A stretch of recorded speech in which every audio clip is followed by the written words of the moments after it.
Porque todavía no hablamos nosotros desde la designación de la fórmula Massa-Rossi.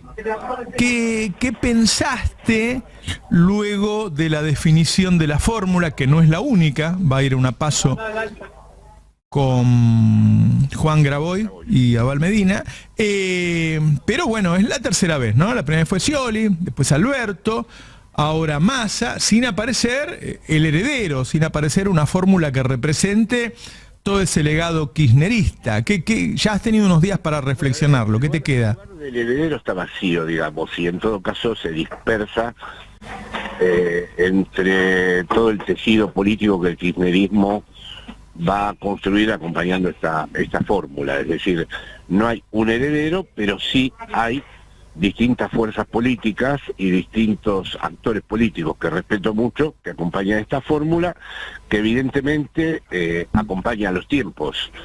Es un giro pragmático, digamos, un giro pragmático del cual se espera que tenga una mayor capacidad de, no digo que esto vaya a ocurrir, una mayor capacidad de decisión.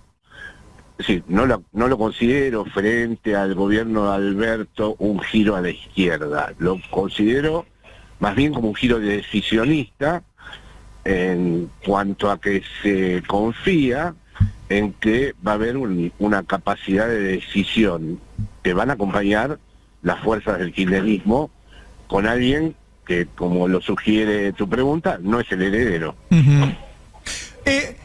¿Podemos concluir que Cristina considera que es imposible un gobierno como el que llevó ella y que por eso sigue proponiendo a exponentes más cercanos a la derecha incluso?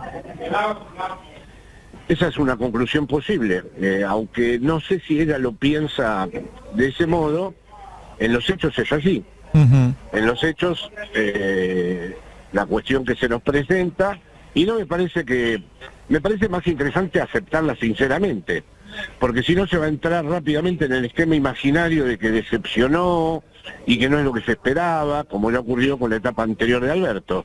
Es mejor tal vez aceptar que el juego, si los únicos países que tienen soberanía son los que tienen armamento nuclear, y se resulta que uno está condicionadísimo por todos los factores que implica el endeudamiento con el fondo, es mejor aceptar que se ha apostado por un giro que tenga capacidad de negociación y que se supone que va a estar controlado por las fuerzas históricas del kirchnerismo. Qué gran punto. Detengámonos ahí, porque vos estás pidiendo que no se genere una expectativa como la que se generó con Alberto, que después hizo que la gente llegara a estar frustrada, y que esta vez se aclare que el candidato no va a llevar a cabo el plan de Cristina o un gobierno parecido al de Cristina, sino que es otro tiempo, se ha elegido otra cosa y lo que va a hacer es otra cosa. A mí me parecería que sería muchísimo más práctico esta formulación, que la formulación de la decepción, el disgusto, no era lo que esperábamos, etcétera, etcétera, sería ingresar en una repetición verdaderamente funesta, porque ya sería de nuevo perder una energía militante y social. Por eso, a pesar de que voy a apoyar a Grabois, después si querés te digo por qué lo voy a apoyar, no estoy de acuerdo con lo que dice Grabois bueno, no era el candidato de Cristina. Sí es el candidato de Cristina. Sí era el candidato de Cristina. No me sorprendió nunca este desenlace.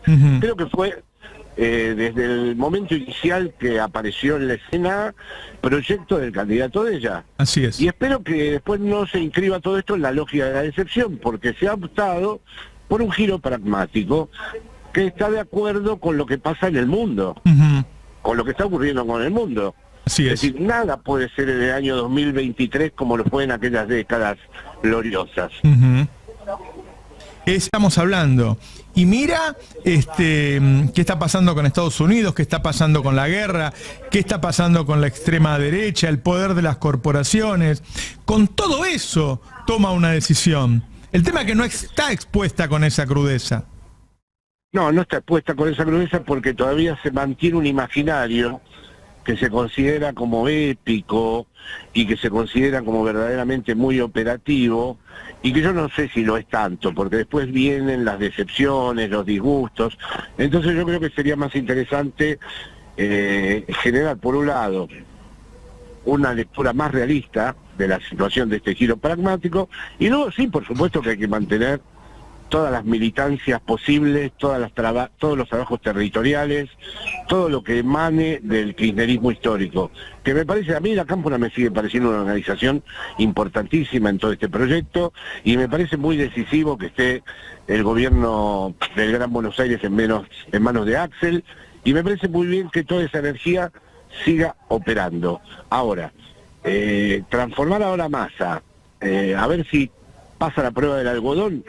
No, ya se sabe lo que ha elegido, y es probable que lo que ha elegido tenga mucho que ver con tal como está organizado organizada la cartografía mundial. Uh-huh. Hay que armar entonces una nueva narración.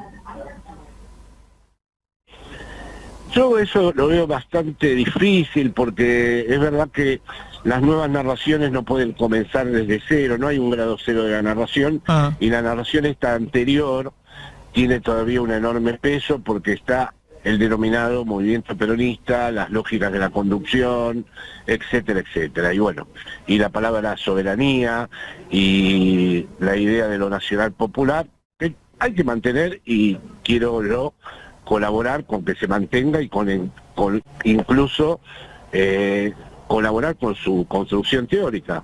Ahora, sí pienso que la narrativa de yo pruebo con alguien que luego decepciona no es la más interesante. No es yo creo que eso claro. va a hacer perder el rumbo, porque va a ser primero se va a negar como las cosas. Massa no vino del cielo, vino de todo un proceso de construcción política, y hay que leerlo así, como la emergencia de esa construcción. Uh-huh. Y me parece más honesto políticamente leerlo de esta manera. Bueno, ya hubo una negación. Cristina dijo el otro día delante del avión: yo quería a Guado, pero bueno, está Massa. Sí, es una negación. Claro, no, sinceramente eso se me escapa. Eso no entiendo bien a qué lógica procede, si es para mantener la idea de que hubiera sido bueno, pero en política nunca es lo que debería haber sido. En política es lo que ha sucedido, y se trabaja con lo que ha sucedido, y lo que ha sucedido es Massa, que debería haber sido Guado, que Guado era justicia poética para todos nosotros, que con Guado evidentemente nos sentíamos todos los que estamos identificados al kirchnerismo histórico más reconocidos, por supuesto, pero me parece que ya te digo, yo no creo que se pueda trabajar, debería haber sido de otra manera y ahora es esta. No, esto es lo que de algún modo, paso a paso, se fue construyendo. Porque recordemos una cosa, Roberto, también se escapa a la conciencia de los actores las dinámicas políticas. Es decir, los actores no son absolutamente conscientes del proceso político en el que están incluidos. Nunca lo son. No existe un sujeto, por conductor que sea, por estratega que sea, que pueda tener toda la conciencia del proceso social en el que está inmerso. Siempre lo excede, siempre hay algo que lo excede. Y en este caso es así, me parece. Ocurrió algo el otro día que me parece que define más a Massa. A Massa se lo suele emparentar directamente con los Estados Unidos, con la embajada y qué sé yo. Y ocurrió algo con un valor simbólico internacional muy grande el otro día, que fue pagarle al fondo con yuanes, que tiene un significado muy fuerte en este momento en que hay una lucha por la supremacía entre Estados Unidos y China, que lo muestra más como un pragmático que como un hombre demasiado ligado a Estados Unidos. Ninguna de las dos cosas me enamoran, pero me parece que lo pone en un lugar distinto a donde lo han puesto generalmente. Está bien eso, está muy bien. De hecho, yo creo que el viaje a China que él hace, junto a Máximo, es el prolegómeno de su candidatura, es cuando ya se confirma que va a ser el candidato. Y me parece muy bien esa operación del yuan. Me pareció precisamente uno de los rasgos pragmáticos de los que estamos hablando. Claro. Porque no queda otra que ahora empezar a jugar con el péndulo Rusia, China, Estados Unidos. Ajá. Y básicamente el privilegio de ese péndulo está entre China y Estados Unidos.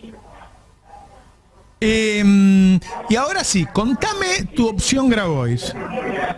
La opción Grabois es una opción que no es en absoluto, por lo menos así desearía yo profundamente que se entienda, no es porque estoy enojado como están enojados. Hay algunos que dicen que la opción Grabois porque están enojados con Cristina o porque están enojados con Massa. Yo no estoy enojado ni con Massa ni con Cristina.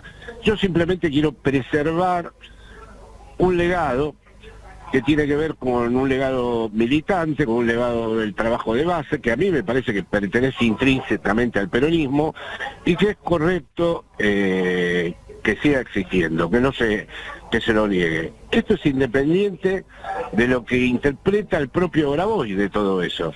Yo pienso que su existencia sigue siendo necesaria y que es bueno reconocerla. Y pienso que, por supuesto, hay que después alinearse en las generales con la candidatura de Massa con Rossi, que por cierto, por Rossi siento un enorme respeto. Entonces, a mí me parece que era interesante, o sea, que no se suprimiera eso, que no se borrara eso, que Grabois representa una realidad que no debe ser, dada la situación general de la pobreza en Argentina, de lo que cuesta el esfuerzo militante, del trabajo que se da con eso, de lo que pasó con Jujuy, no puede ser borrada. Ahora, no se puede interpretar, ahí vuelvo a algo que yo no estoy en condiciones de dominar, por supuesto, no debería interpretarse ni contra Cristina, ni contra Massa, ni contra la Unión Patriótica.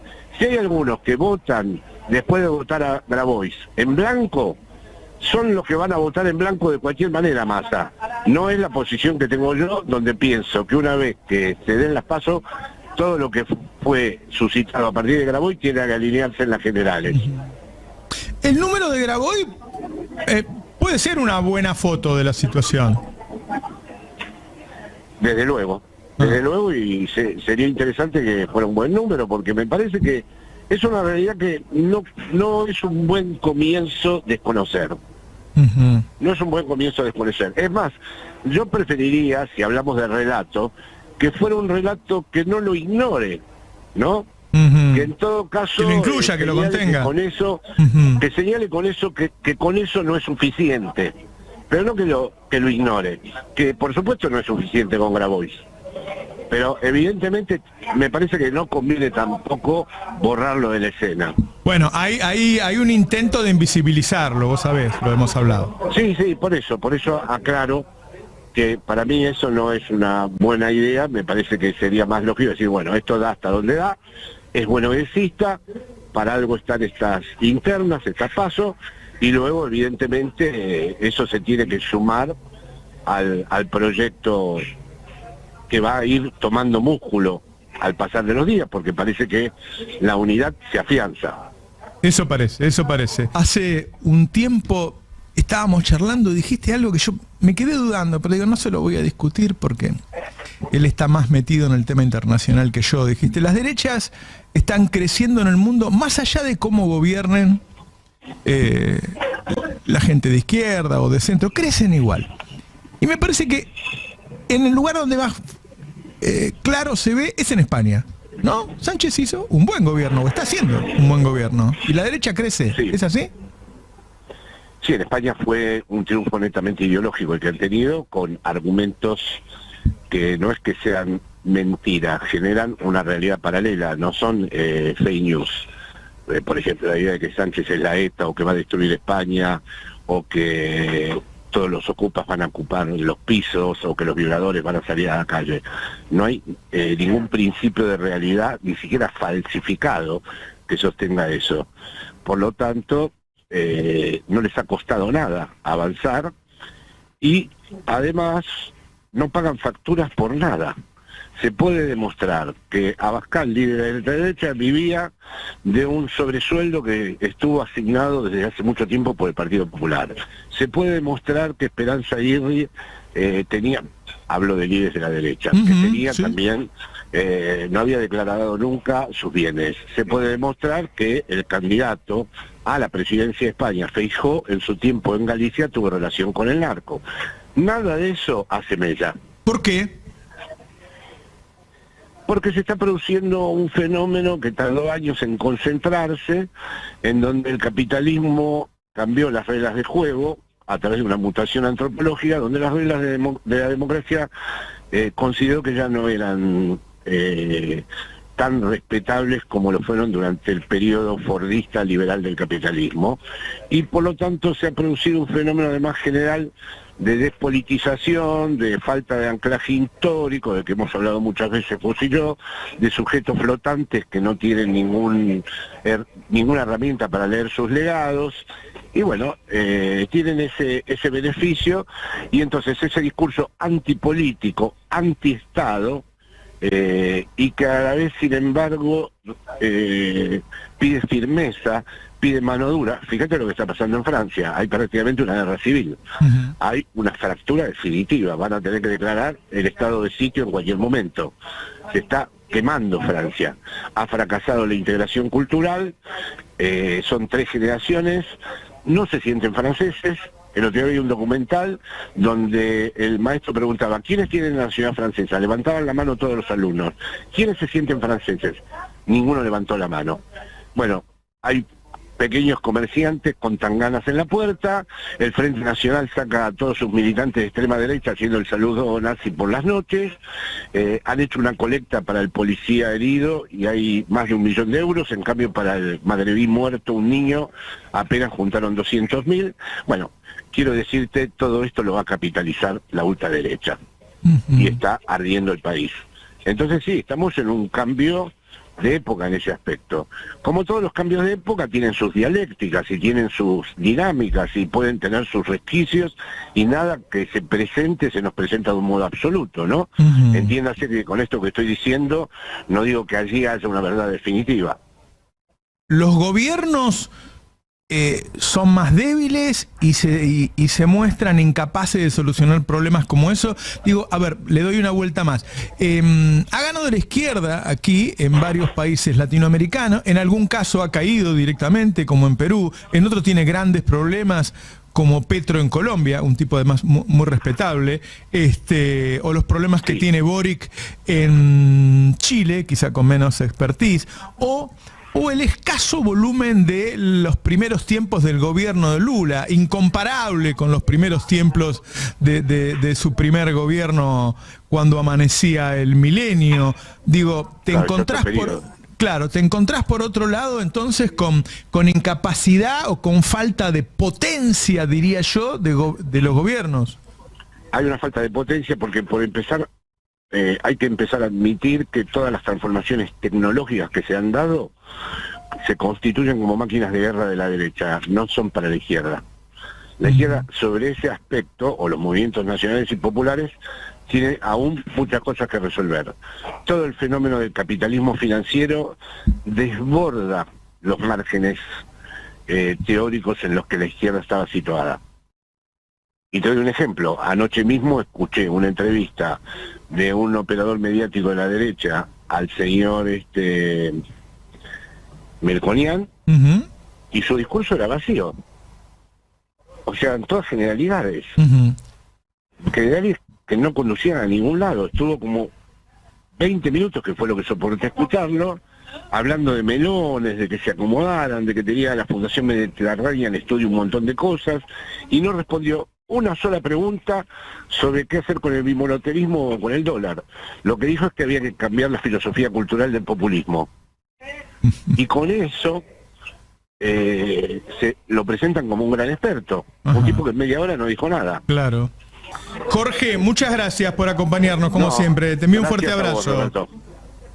Jorge Alemán. Ahora vamos, tenías un comentario, súmamelo, por favor. Sí, venían hablando del tema de la relación de Massa con Estados Unidos, que es un tema que está claramente muy presente, porque él construyó buena parte de su carrera política sobre esos vínculos, y yo estuve durante el fin de semana hablando con gente que está trabajando con él, para tratar de ver un poco cómo es cómo son varias de las cuestiones. De hecho, tengo algunos datitos en la campaña que podemos compartir después en el pase con verdades afiladas o mañana, pero me decía, viste, él trabaja, además de su equipo formal, de manera informal, habla con muchísima gente.